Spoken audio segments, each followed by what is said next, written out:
Olá, querido amigo, tudo bom? Que alegria estarmos juntos para estudar mais uma vez a lição. Chegamos a Marcos capítulo 13, do verso 1 a 13. Os discípulos então estavam ali e perguntou a Jesus sobre o que ocorreria. E Jesus falou que não ficaria pedra sobre Jerusalém, né, sobre o templo. Então eles perguntaram, Senhor, quando isso vai acontecer? E Jesus começou a falar sobre sinais do tempo do fim. E um deles é que muitos viriam em seu nome. O interessante sobre o templo é que Flávio José, que foi um historiador da época dos discípulos, ele fala sobre a estrutura, a grandiosidade do templo. E o templo, por exemplo, para a área sul, tinha o Portício Real, que era um complexo que tinha cerca de 162 pilares. Olhando a estrutura do templo da época, ninguém acreditaria facilmente que ele seria destruído. Desejar de Todas as Nações fala sobre como era bonito, esplendoroso esse templo, mas Jesus previa isso. Porém, Jesus também estava preparando os discípulos para o que ocorreria após a sua ida para o céu. Quando ele fala sobre alguns viriam em seu nome, o próprio Flávio José ele descreve principalmente três líderes que apareceram, militares, porque o povo de Israel esperava um líder que livrasse a Israel da mão de Roma, e então ali se fizeram de Cristo, tentando enganar.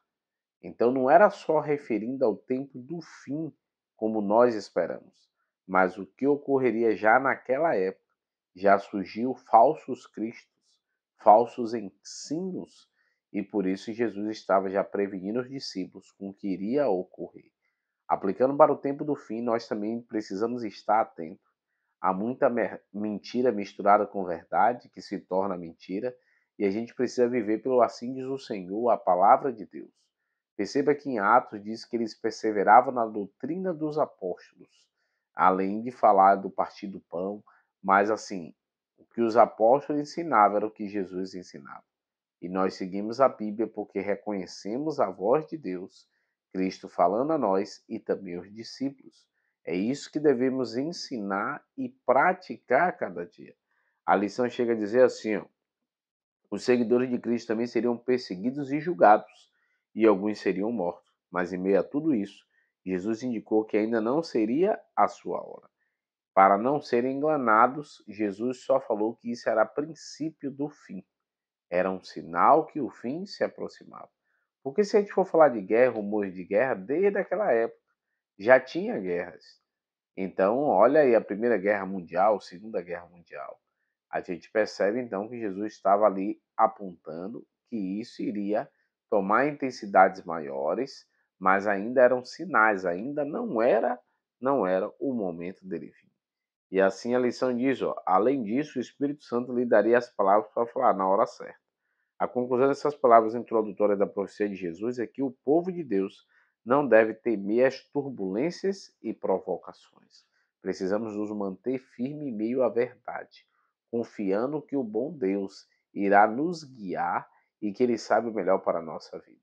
Por isso, não fique preso a sinais mirabolantes, não fique preocupado e ansioso quando Ele voltará, mas esteja pronto, né, preparado como se Ele voltasse hoje, como daqui a 100 anos. Esse é o conselho até de Ellen White. Então, se Cristo voltasse hoje, você estaria preparado? E se ele for voltar lá para frente, como é que está o seu preparo também? Que você entregue o seu coração, consagre-se ao Senhor e ele te use como instrumento em suas mãos. Vamos orar? Querido Deus, ó Pai, obrigado por mais um estudo da lição. Abençoe os amigos, que possamos compreender a tua palavra e praticá-la. Cuida de nós no nome de Cristo Jesus. Amém, Senhor. Deus o abençoe, queridos. Tchau, tchau. Até amanhã.